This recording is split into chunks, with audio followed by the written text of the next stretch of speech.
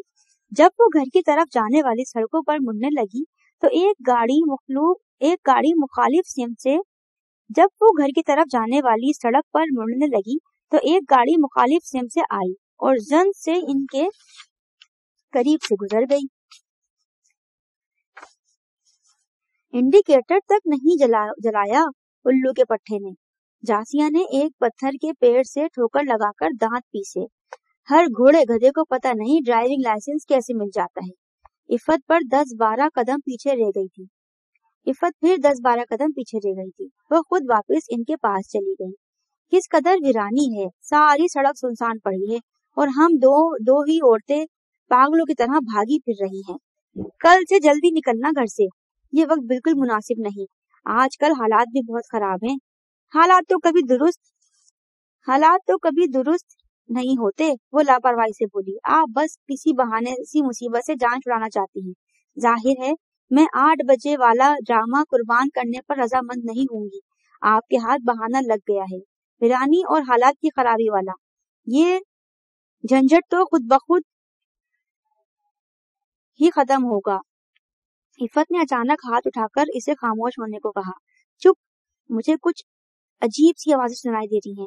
چند لمحے خاموش رہ کر وہ آس پاس کسی غیر معمولی شے کو محسوس کرنے کی کوشش کرتی رہی، پھر مصنوعی خوفزدگی سے بولی، خواہ مت ڈرائیں مجھے، ویسے آپ کو ڈر کس بات کا ہے؟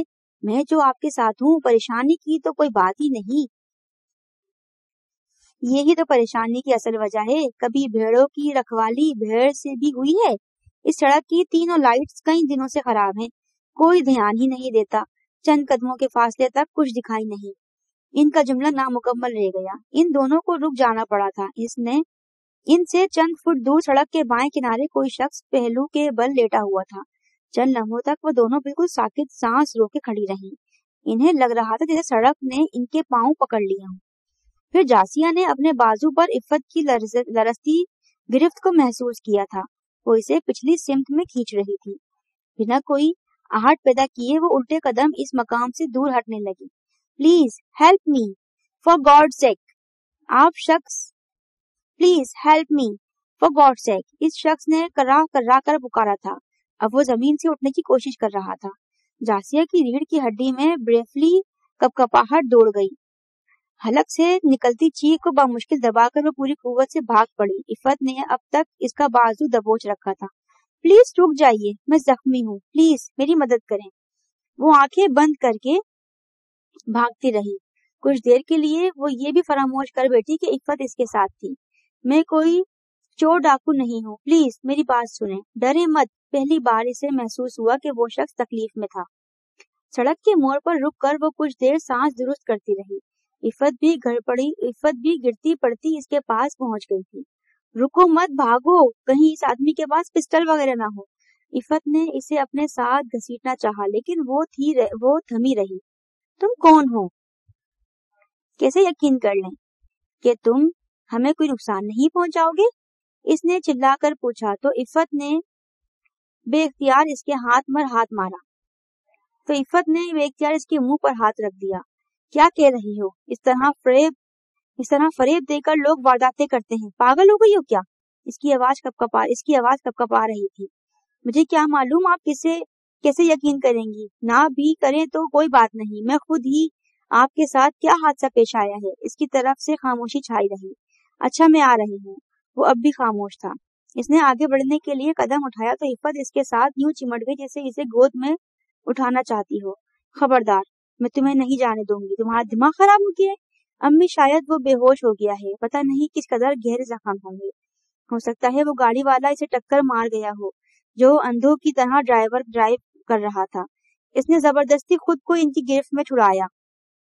محتاط قدموں سے چلتی ہوئی وہ دوبارہ اس جگہ پہنچی تو وہ سڑک سے ذرا ہٹ کر ایک بڑے درخت کے تنے سے ٹیک لگائے بیٹھا تھا۔ اس کا دل اب بھی غیر معمولی رفتار سے دھڑک رہا تھا اور اس کے قریب جاتے ہوئے وہ خوف محسوس کر رہی تھی۔ میں سمجھی شاید آپ بے ہوش ہو گئے ہیں۔ آواز کے ارتاش کو چھپانے میں وہ پوری طرح کامیاب نہیں ہوئی تھی۔ وہ چپ رہا تھا۔ آپ کا ایکسیڈنٹ ہوا ہے؟ یہاں ہمارا پارٹ 2 اختتام پذیر ہوتا ہے۔ بقیہ کتاب صفحہ نمبر 30 سے سماعت فرمائیے۔ شکریہ۔